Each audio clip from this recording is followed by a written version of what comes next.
Hi, everyone. Welcome to Reading Between the Lines. I'm Sarah, and I'm joined by my mom, Nicole. How are you, Mom? I am doing much better. I've had the plague, but I think Yeah. I think I'm getting over it. Well, good. And today we had thought about talking about new releases that we are super excited about.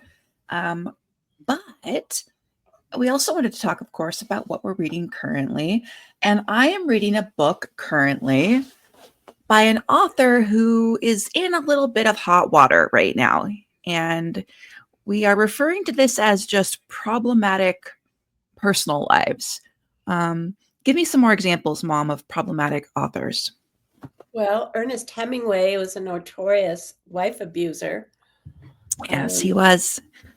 And then you totally broke my heart with telling me about P.G. Wodehouse, who was he a Nazi or a Nazi enthusiast? Woodhouse, Either way. his inclinations led him to support the Nazis. Yes. Good God.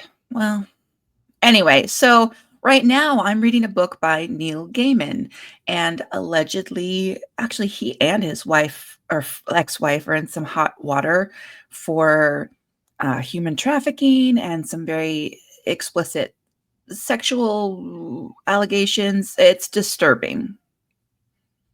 And I don't really want to have commentary about that, but I have been traveling this week. I was in Dallas and I had downloaded my book by Neil Gaiman to read. My brother sent me also a copy to read in while I'm listening. And I didn't realize what the problematic stuff was about Neil. And so stupidly at the airport while I'm waiting for my flight to take off, I'm on public Wi-Fi. I don't want to download a book on cell data. And so I don't want to find a new book, but I did look up some of this stuff about Neil, and it's pretty disturbing. And all of a sudden I was like, oh, well, I don't want to read this book now. And I'm listening to it anyway because I feel like it's important, per my goal this year to read modern classic authors. He's definitely one of them. But I feel yucky a little bit about it. What are your thoughts on this? Well, I have a lot of thoughts on it because this has come up many times, actually. And the question is, can you separate the art from the artist? If the artist has behaved in a way that you don't agree with or that you may even find despicable, can you still appreciate their product, their book, their painting, Yeah. whatever the art is? And I don't. my feeling is that I think I can separate the art from the artist and still enjoy the book, appreciate the painting, and so on. However, if I find that when I'm reading that book, my thoughts are continuously disturbed by thoughts about Yeah. actions of the author or the artist, and I'm Yeah. not really concentrating and giving the art my Full full, attention. then maybe I should set it aside Yeah. because I'm clearly not separating the art from the artist in that case. Yeah. For the most part, I try to separate the two things and still try Yes. to appreciate the work. Yeah. I'm finding that I am really enjoying the story once I got into it. And I'll talk a little bit more about this book later on because it's on my list today. But I also am. I didn't purchase this. I am borrowing it from Libby, and I also have a Spotify Premium account, which I didn't realize allows you. There's a huge library of audiobooks that you can listen to for free there that are current. It's for anyone who has a premium account, but Spotify limits the amount of time that you can spend listening, right? apparently So your time could run out when you're not quite finished with the book, which I it find did. a big issue. That annoyed me greatly. So like I said, traveling, layovers, the flight. and I'm really into this book. And then finally, I get home from the airport and I have a 2.5 hour drive home. And halfway through my drive, No. Spotify's like, you've hit your 19-hour limit. You can buy more credits to finish the book. And I was like, no, screw that. I'm going to listen to the radio. So That's too anyway, bad. but I'm not buying the book. I don't want to, I'm really having a hard time. Like, for example, like with J.K. Rowling has some very problematic ideals about people and transgender people. And that really irritates me. So I'm not wanting to buy any more of her books or read more of her books. Right. Well, that So I don't think, does raise another question, doesn't it? Do you yeah, financially support a person whose behavior you find I think no. For me, it's a no. horrible? But here I am spending time talking about these people and still downloading and listening on Libby or Spotify does still benefit them because they're getting downloads. Well, I'm very much aware of the current social culture where many people are very quick to cancel others because of their political beliefs or because they have some difference that they say they absolutely cannot handle. And so this Yeah, person has no place in their life. I right. find that extreme. Yeah, And, I have many friends who don't think the way I do. And yeah, yet I find great value in their companionship and their other ideas and contributions. So I just think you have to be really careful about the tendency to cancel out people yeah. because they've done something or said something that you're not a totally 100% endorsing.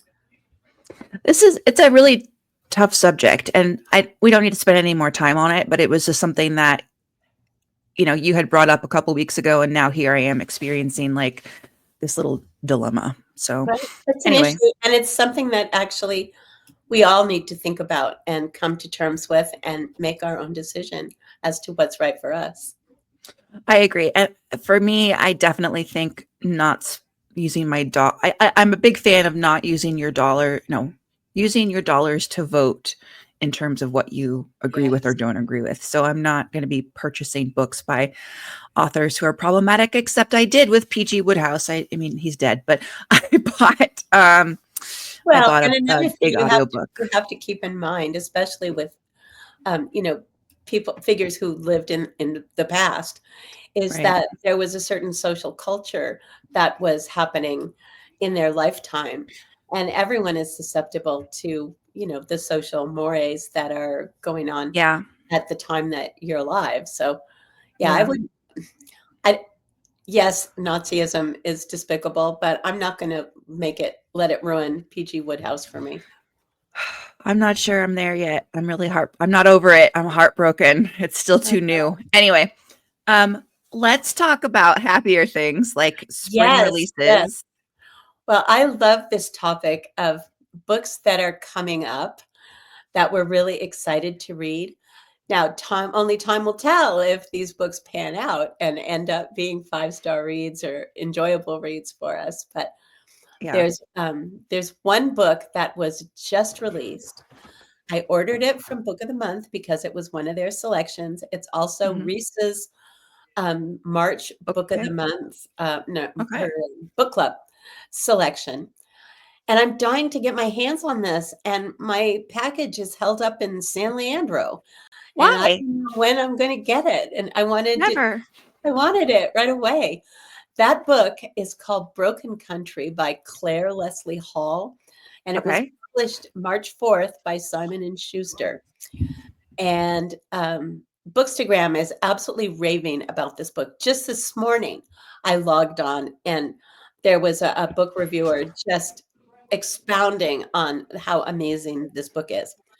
The Oh. publisher's description of it says Beth and her gentle, kind husband Frank are happily married, but their relationship relies on the past staying buried.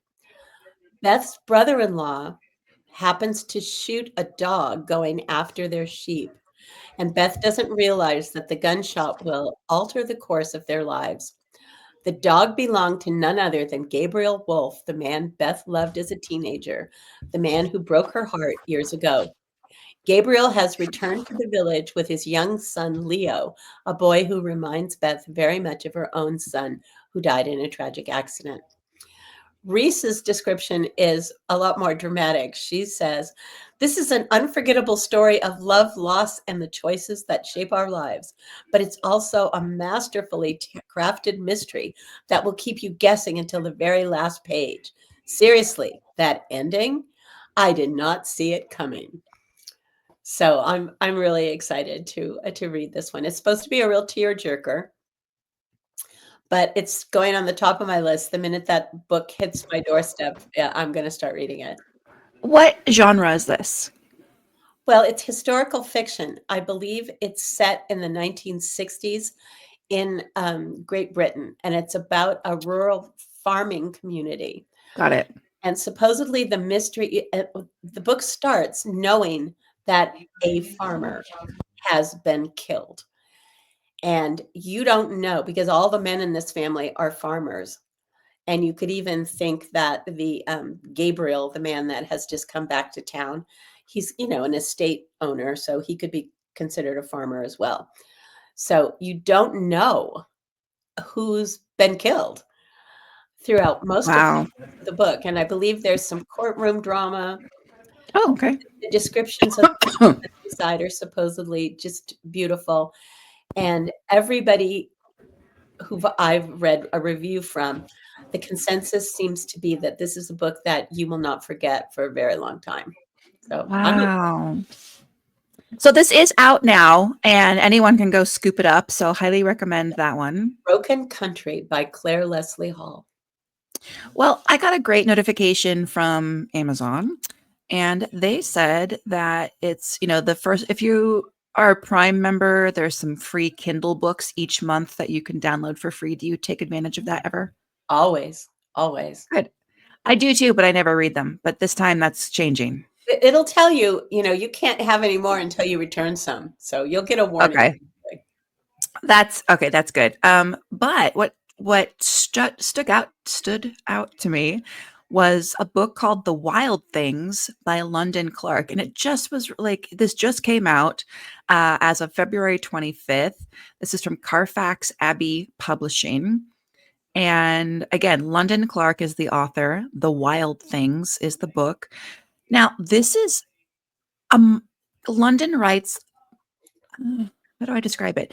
It's gothic, but it's also like a modern gothic horror, I think is the genre here. So let me tell you about it. The main character is a true crime writer, and she's relocating to the Cove, which is a secluded little community in North Carolina.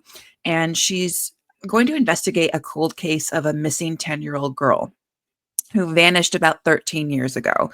So this main character is immersing herself in this investigation.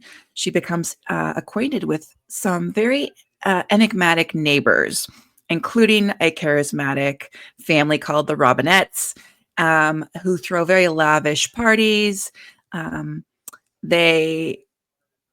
She's also kind of settled into a homeowners association as well. And so there's like some drama with the neighbors there. The main character's name is Kendall. So she starts to grow a little bit uneasy when she experiences some really unsettling and supernatural occurrences, and then witnesses a very suspicious activity among her neighbors. So the situation really escalates with this unexpected arrival of her estranged sister. There's a lot happening here, who then becomes entangled with some of these other neighbors and then subsequently goes missing. So there's more to, we've got a 10-year-old missing girl story. We've got some supernatural things happening. Then her sister comes to visit. Her sister disappears. It's like, what is going on? So determined to uncover the truth, Kendall then delves deeper into the mysteries of this area, the Cove, and confronting both human and otherworldly threats. So again, Kindle first read for March. And that's free on Kindle Unlimited. Yeah. If you've got Prime, I think that's free for you. So highly recommend. We love a good gothic novel around here. So yeah. Okay. Now, are you finished? I'm sorry. That's it. Yeah. Go ahead. All right. Now, the one thing about summer and spring, you can always count on your favorite rom-com writers coming out with a new book. Oh, yes. Abby Jimenez is coming out with a new one. Yes. Um, I had a hard time deciding which one to talk about, but I chose Emily Henry. Emily Henry is very reliable in terms of coming out with a book that is sure to be entertaining Mhm. and a little bit deeper too than your standard rom-com silly romance. Anyway, her book is due to come out on April 22nd and to be published by Berkley. Mhm. The book is called Great Big Beautiful Life by Emily Henry, and it's described as a contemporary romance. So, Emily Henry is known as a rom-com writer, but her stories always have a deeper subplot that makes the reader, really think about certain issues. Her characters are super relatable, and I don't think I've ever been disappointed by one of her books.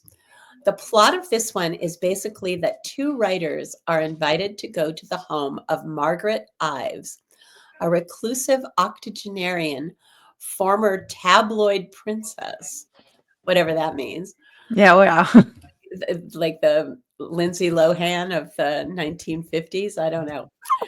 I love it. Anyway, these two writers, a male and a female, have been invited to the home, which is, I think, located on an island off the state of Georgia. So Mhm. it's very reclusive, as is our author, or our not our author, our tabloid princess. Mhm. And they are in competition to be chosen to write Margaret Ives' biography. And the problem is that they each meet with Margaret Ives, and she gives each of them completely different snippets of her life. So the only way that they can write anything cohesive and meaningful is if these two rivals get together and, compare notes, put their heads together, and collaborate. So Right. they're going to be they're going to be forced to get together to come up with a narrative for Margaret's life. So it sounds like your typical enemies to lovers plot, and I'm on board. I like that. I I do like that trope though of like writers going to rewrite the biography of like some very wild uh, Hollywood starlet or reclusive writer. Yeah. Uh anyway, that could be really fun.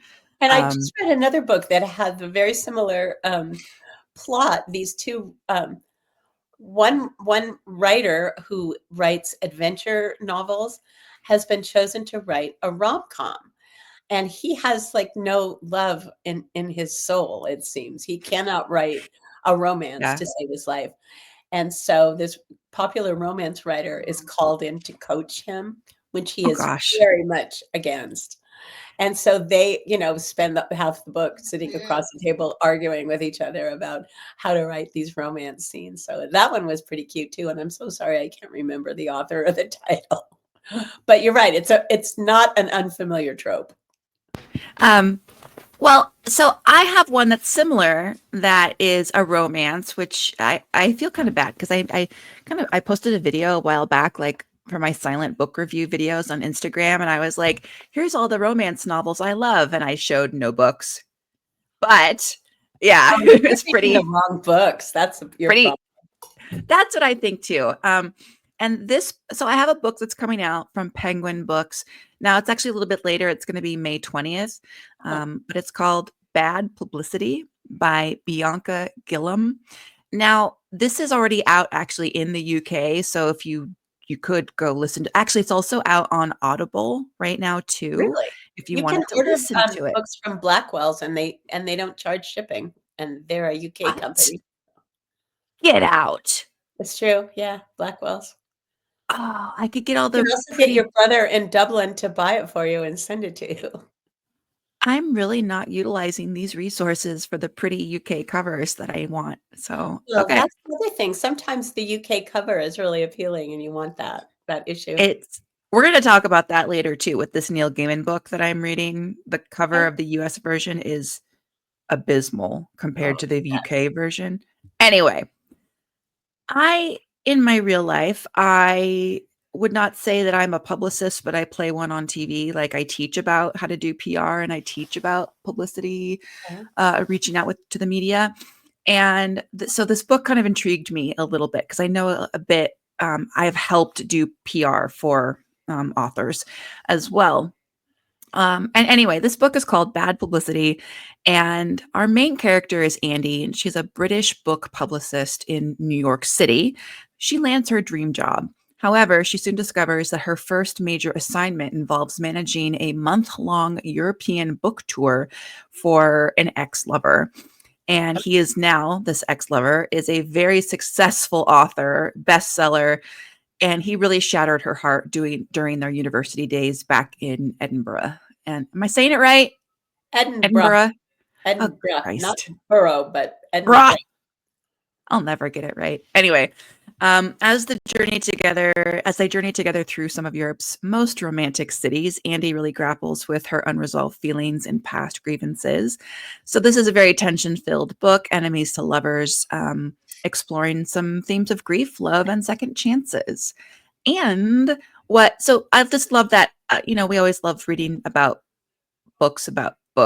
So this is really fun. I've read the first chapter. Actually, I do have an arc of this, and I will say that Bianca Gillam, who is the author here, she writes just kind of like how I think or how I like to communicate. Wow. It's really fun. Like there's definitely a personality to her writing, so I look forward to reading more. I'm definitely adding that one to my list. That sounds really good. Yeah, it sounds super cute. What else do you have for exciting releases? Well, one of my all-time favorite authors, Susan Meissner, is Oh, coming out with a new work of historical fiction. It's called A Map to Paradise by Susan Meissner, published by Berkley, coming out March 18th. So I don't have to wait too long for that one. Susan Meissner is another author who never disappoints. She has been writing historical fiction for years, and she has such a catalog of backlist books that were just outstanding.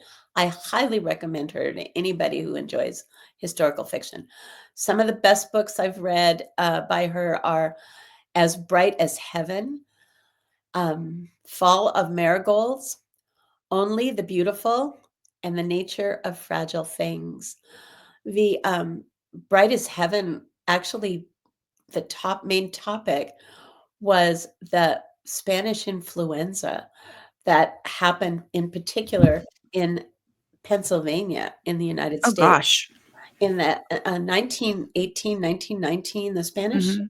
flu was absolutely devastating. More people died from the Spanish flu than died in World War I, if you can believe it. It was an absolutely devastating disease, very contagious. The common age group that was struck down were younger people, like in their 20s, 30s. Really? Yeah, it targeted that age group for some reason. Anyway, this was a fantastic book, but that's not the one I'm talking about right now. Read Susan Meissner anyway, she's great.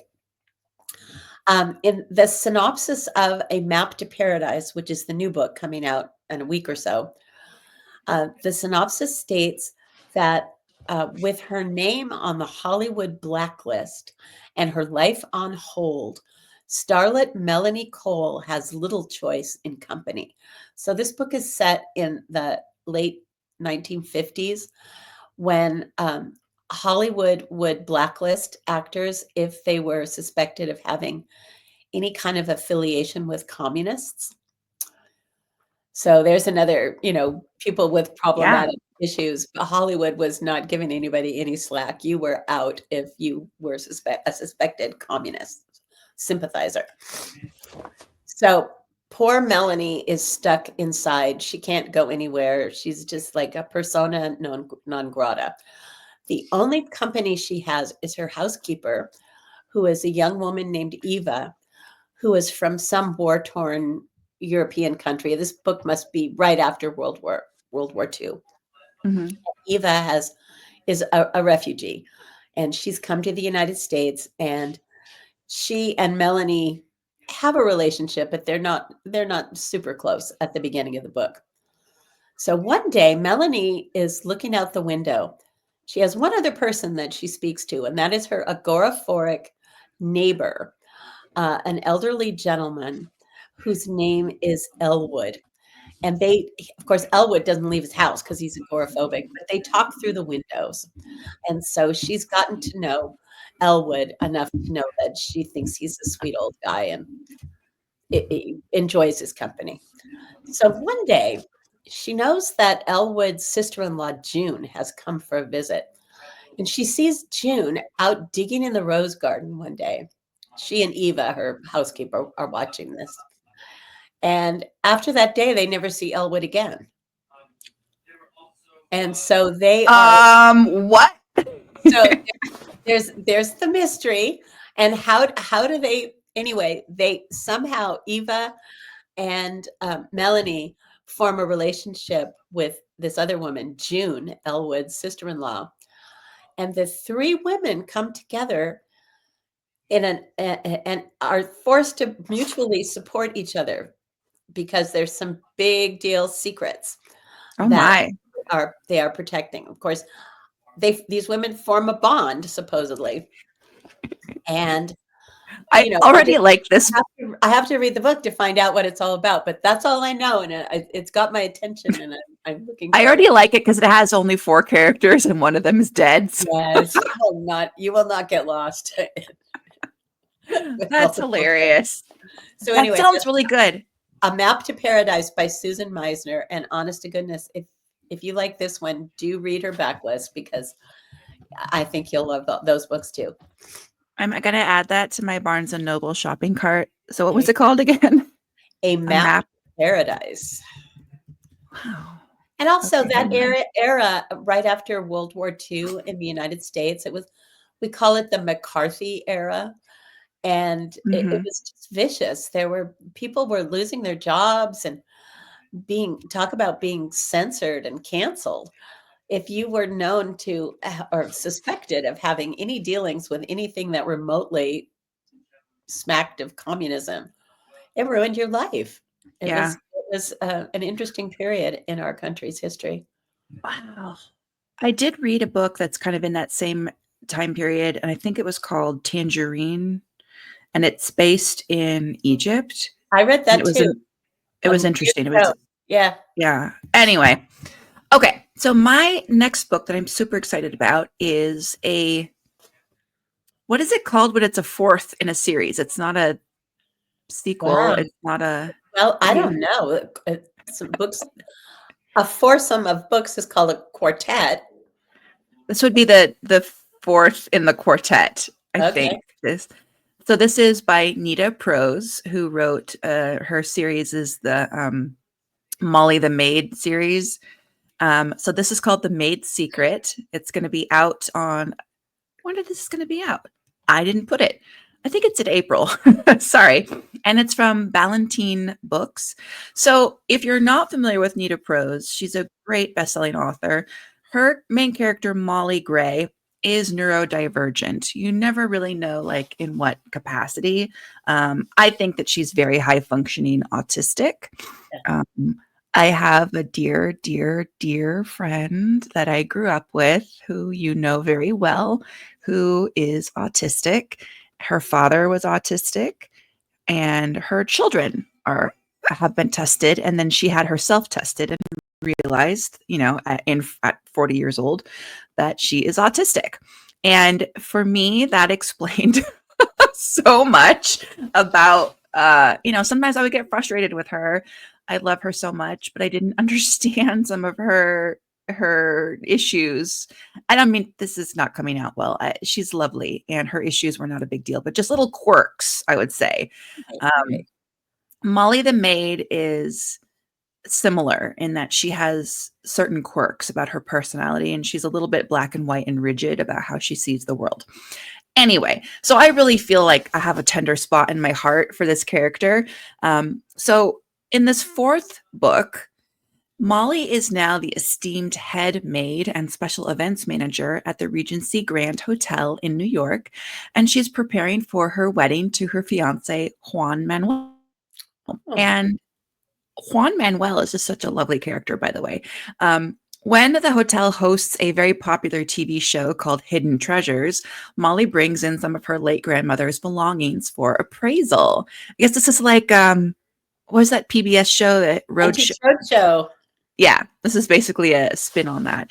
To her astonishment, one particular item is very rare and extremely valuable. Suddenly, Molly is thrown into some sudden, 5 seconds of fame here, but the artifact is then stolen Oh no. somehow in the hotel. So I also like, because we're going to talk about in a later episode, you and me and my brother Aaron, we're going to talk about books that take place in hotels. And I love that genre because there's always quirky characters. I just love it's easy for me to picture the hotel setting and to feel like I'm there. So I really enjoyed that. Anyway, this is just a fun, another whodunit. Molly is always very fun going on adventures right along with her. And yeah, I'm really excited for that. So again, I don't know when this comes out. Let me check real quick. Maids. After hearing you talk, I think at this point, we don't Mhm. have to come up with a word for the fourth book in a series. I think we just call it the fourth book in a series. There's going to be more books about Molly, right? Yeah. This isn't the Yes. last that we're going to hear of her. So I Yeah. think it's going to be an ongoing thing. So we just say the fourth book in the series. April 8th is when this comes out. And actually, we were just talking about this last time we spoke about why we don't really read series anymore. And I love that this is a series that I am reading. This is an auto buy for me every time a new one comes out. I really love it. So, So I have to throw this out there. Have you read Mhm. any of the Finley Donovan books? No, let me look Well, that up too. Finley Donovan is a single mom. She's quite harried. She's got very precocious children, and people just keep getting murdered around her, and she has to figure out who did it. She finds herself in the most absurd situations. One of her books is called Finley Donovan is Killing It. There's a new Finley Donovan book coming out, and again, I think that it might be the fourth in the Oh, series. yeah. I highly Oh, I've, recommend it. They have really fun covers, and Finley they Donovan do. is a very unique character that you will have not experienced so far in your literary life. Oh, I want to read that. That's kind of fun because every so once in a while, you just really need something that's just kind of like a nice hug, I'd you call it know? a palate cleanser Yeah. because they're fast reads, they're amusing. It's not going to tax your brain too much, and and they're entertaining and enjoyable. So I love that. Okay, Finley let Donovan. me all right, so we got lots of I'm just making more notes. Okay. What's your next one, Mom, that you're excited about? Well, the last book that I have on my list of 3 upcoming books is called Tilt by Emma Pattee. And I have heard about this book on a couple of book review podcasts, and that's been about it. And I looked it up to read the description for this podcast. Mhm. It sounds really good. Now, Okay. I'll tell you the title when it's coming out and the publisher, and you'll have to tell me, do you think this book is being self-published? Anyway, Tilt by Emma Pattee. It's a thriller coming out March 25th, published by MarySue Rucci Publications. Does that sound like self-published? Is I don't is it that a real could be. publishing house? I mean, sure. Anybody can have a publishing house these days. Actually, I'm talking to a publisher tomorrow. So, Well, anyway, I don't know. let me tell you the description of this book, and I have a feeling you're gonna be intrigued. So the novel is set during the course of one day, and it's the story of a woman facing unimaginable terror, trying to find safety. Annie is the main character. She's 9 months pregnant, and she's shopping for a baby crib at IKEA in Portland, Oregon, when there is a massive earthquake. Now, if you read about earthquakes and predictions, supposedly the Portland, Oregon area is due for a massive one. I think it's called the Cascade Quake or something. And Yeah. that's true. That's really true. But in this novel, this work of fiction, the earthquake happens. And amidst all the rubble of the IKEA falling down on this poor 9-month pregnant woman, she manages to get pulled out of the debris by store employees. And her mission is to get home. Unfortunately, she's lost her purse and she's lost her phone in the earthquake. So she has nothing except, her 2 feet. Luckily, she's got her shoes. And she embarks on a journey across devastated Portland with the mission of just getting home to her husband. Yeah. Now, on her walk, she meets a lot of people. Most of them are, offer, efforts of kindness to help her if she needs it. But she just keeps plodding along. And she finds that she is taking this time to reflect upon her life, which seems at this point to be pretty directionless. She's one of these people that she doesn't really have a plan. Things just happen to her. So and then she thinks about her marriage, which feels pretty unhappy at this point, Mhm. and her growing anxiety about becoming a mother. And I love the idea of an earthquake as a metaphor for something that shakes you up and shakes Yeah. you out of your, your dream state Yeah. and forces you to make a plan. And hers at the moment is a pretty small plan. She just wants to get home. Yeah. So, anyway, I think this book has a lot of possibility for to be a really interesting one. So I'm looking I think forward. that sounds very interesting. I mean, what more in life shakes you up than having a child as well? I mean, Yeah, anyway, so yeah. that's very interesting. I do love the idea of this adventure of like trying to get across town, And during this. I like books that are set in one day. Yeah. Speaking of which, I'm finished talking about that book. Tilt Yeah. by You want to talk about Saturday? Yes, I just Okay. finished Saturday, which was Yep. a book that you mentioned in our last podcast.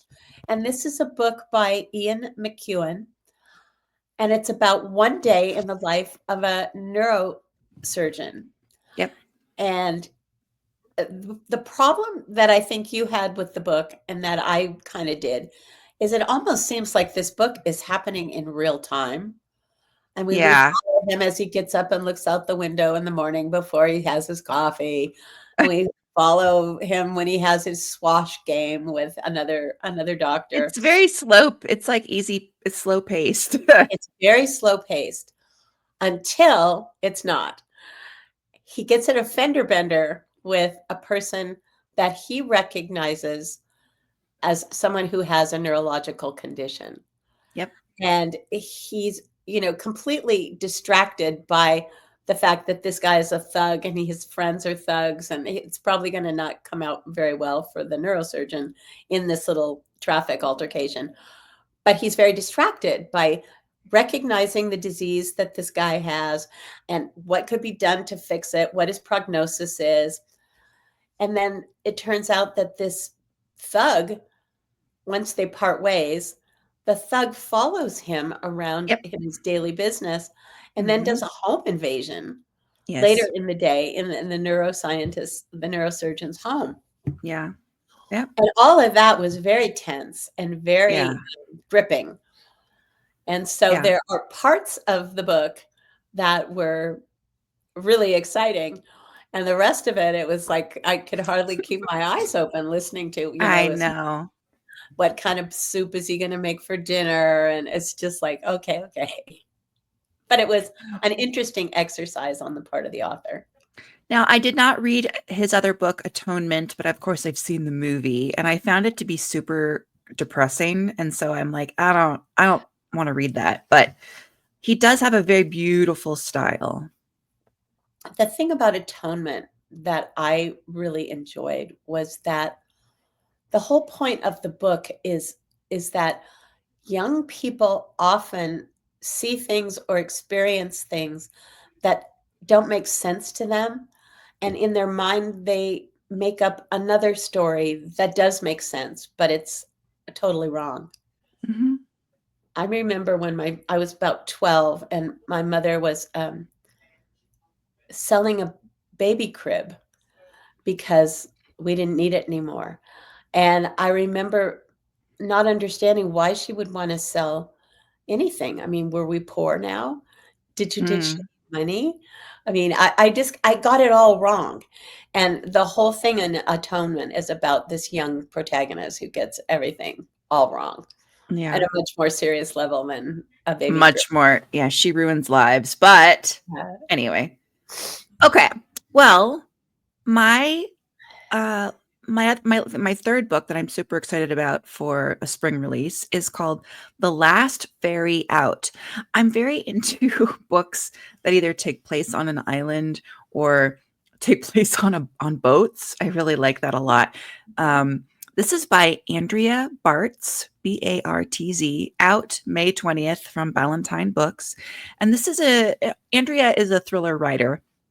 And this particular one, this is the protagonist, Abbey, is traveling to a secluded Mexican island to seek closure following the sudden death of her fiance.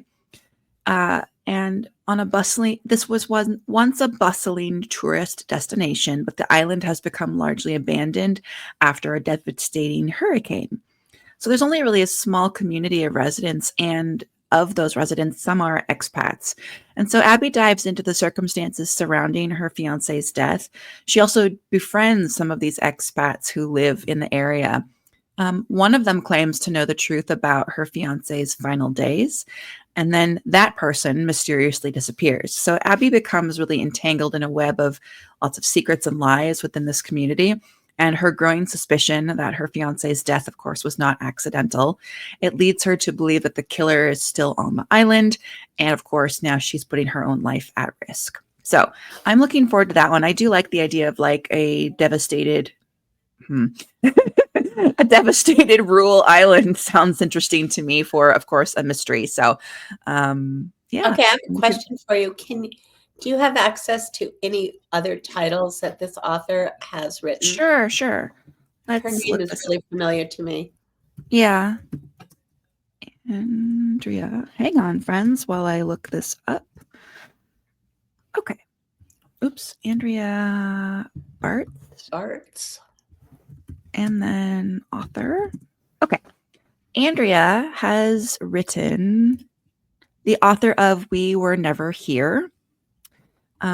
She is We Were Never Here, The Herd, The Lost Night, The Other Side of the Road.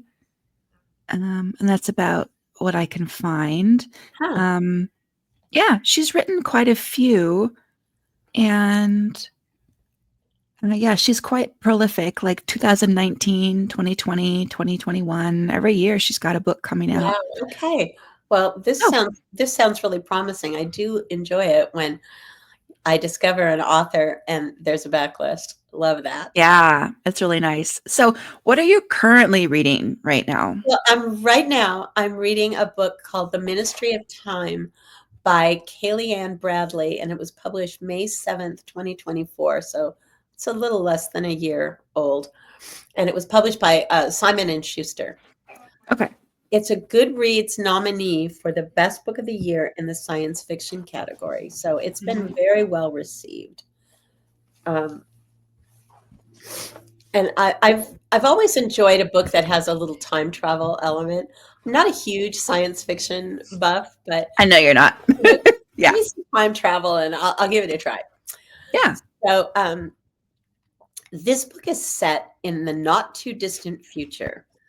And a civil servant in the UK is offered her dream job as a bridge, which is a sort of guide or assistant to a historical figure who has been plucked out of the past and brought to the present in a big experiment that the government is undergoing. So it's very top secret. These people are isolated. There are, She's like a babysitter. but more than that, because she has to be kind of a conduit. She has to be well versed in the era where our historical figure is coming from. And she has to be able to instruct him or her on how to adjust to the modern world. The guy that she got is a naval commander who perished during an Arctic expedition in 1847. And all of the time travelers who have been brought to the present are known by the government by the year that they perished. So our main character, whose name is Gabriel, let me see here, Graham Gore. So Commander Gore is not called Graham Gore. He's called 1847 or 47. Oh, okay. And there's people who are plucked out of the past and brought into the future are done it's done very crudely. Apparently there's some kind of net that can be inserted from, our present side of time, and we can stick this net and capture them and pull them through the net into our present time. Because at this point, we haven't figured out how to take ourselves into the past. Oh, can we put them back? Does he get to go back? We don't know. Oh. This is all really new stuff. Oh. And not all of the people that are from history survive this experience. Oh. They're taken just before the incidents that causes them to die. And our Commander Gore, he was apart from his ship. He was trying to find something to eat because he was going to drown or something or get frozen. He was going to get frozen for sure because the ship was like frozen in place, and it was like the second year that they'd been stuck like that. Oh my God. It was a big mess. And anyway, he was very close to his men. Really interesting guy, as a matter of fact. But some of the other characters that they took from the past was military officer from World War I. Mm-hmm. And they were all British, interestingly enough. Yeah. And a woman from the 1600s. She was like a tavern wench who was a really good cook, a real super foul mouth. I mean, all of these characters were quite interesting. Wow. And our main character, we never really learn her name. Really?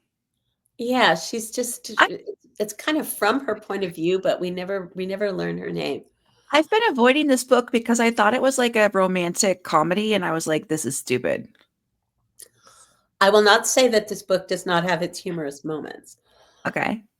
For instance, our Graham Gore, our commander, is quite taken aback. I mean, he's from the Victorian times. He's very taken aback to be, now he's a flatmate. They're sharing a Victorian home, just the two of them. Ankles are exposed.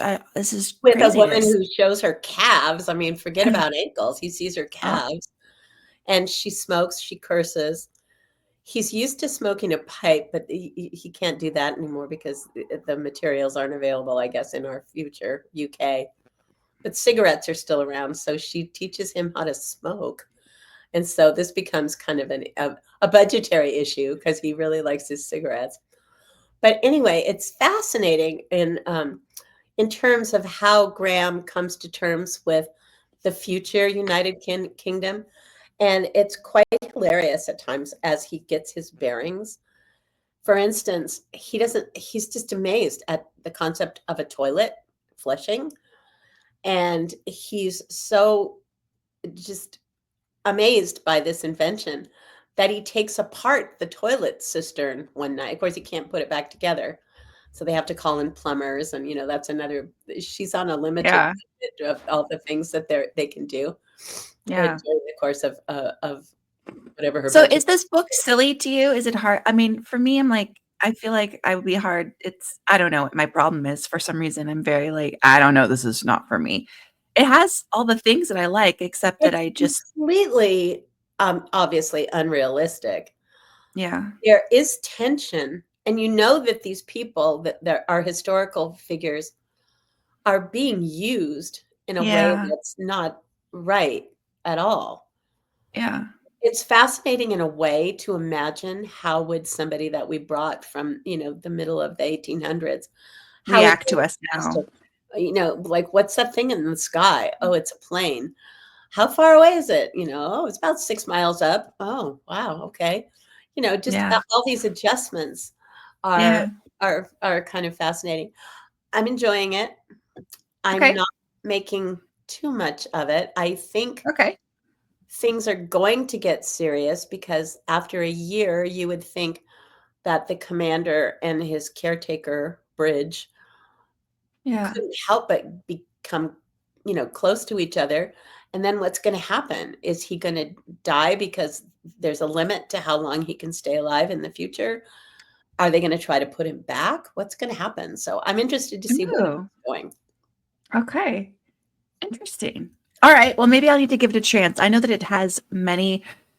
It may have been voted for like I think for Book of the Month. It was voted like top book of last year. It's I won mean, it's won many awards, and it's yeah. one of the Goodreads nominees for best science fiction, and I I want to. I Go don't ahead. know that it won, but it was nominated. Well, I want to talk about my Neil Gaiman book, and I want to show you the difference here. And if you're listening, you won't be able to see this. Okay. But if you're watching on the YouTube, you can see this is the cover for the audiobook for the US version. It is white. There is a watercolor stain going from pink to dark purple that looks like a smudge of a suggestion of stairs. That's it. It's like a line with stairs. Okay. Let me then show you the book my brother sent me. Same title, same author.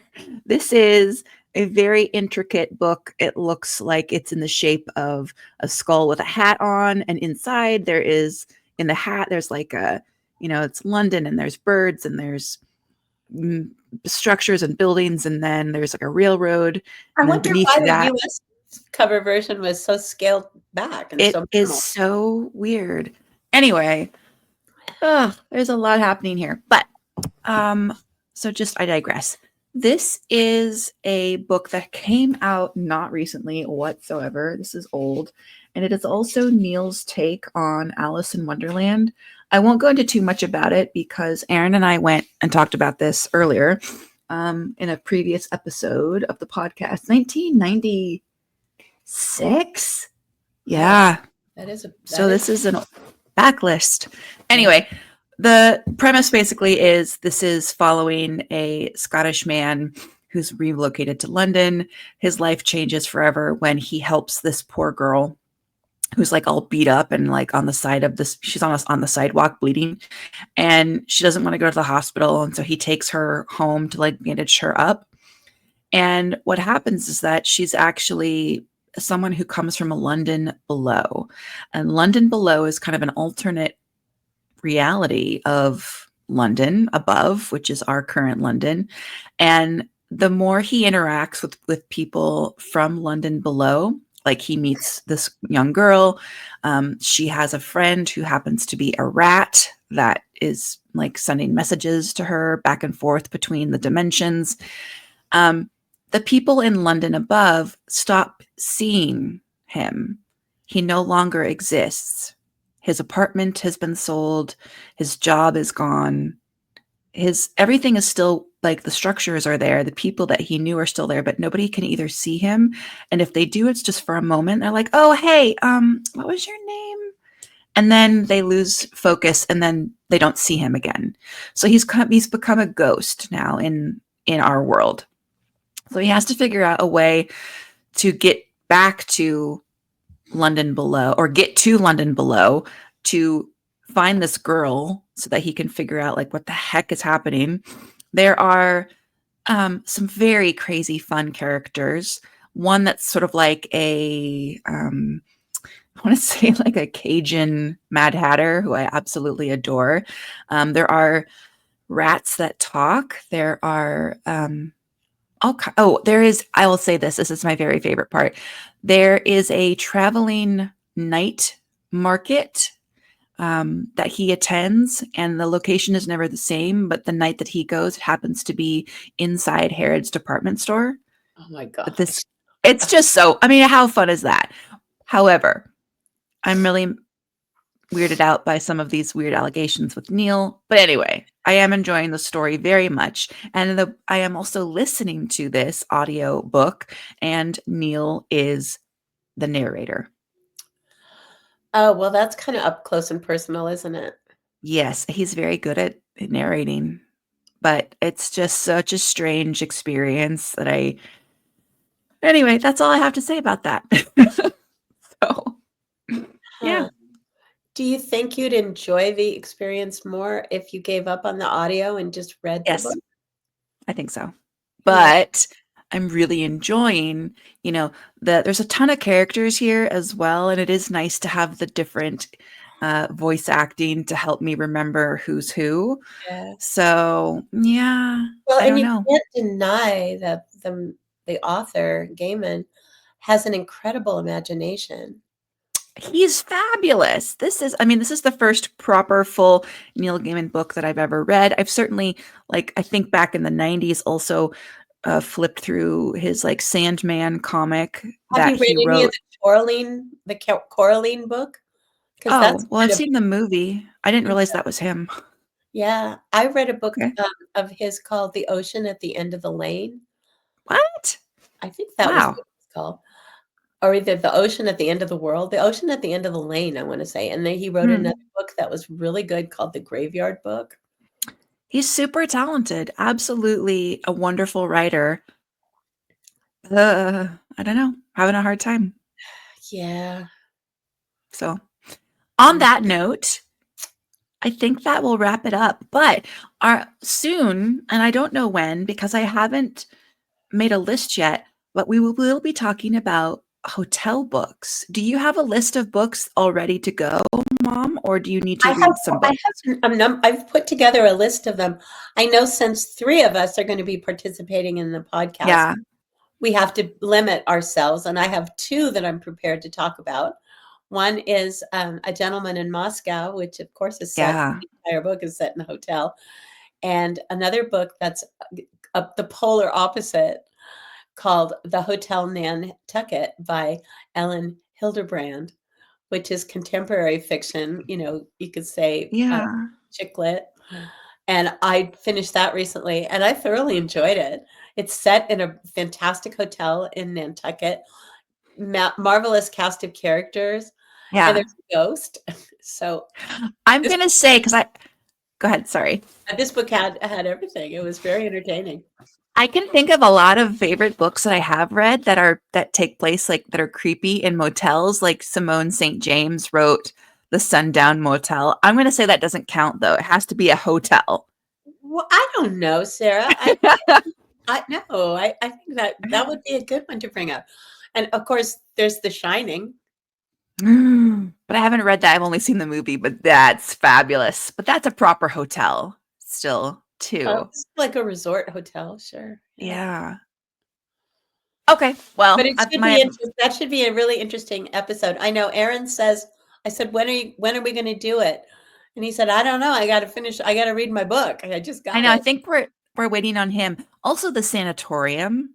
Did you remember that one? I did That read takes that. place. It's a hotel that's converted from an old whatever, and it's creepy.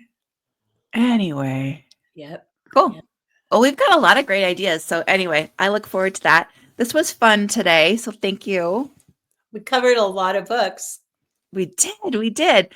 Send me your notes and then I'll put everything in the description for everybody Sounds good. and we'll have that listed. So happy reading, everybody. Happy reading.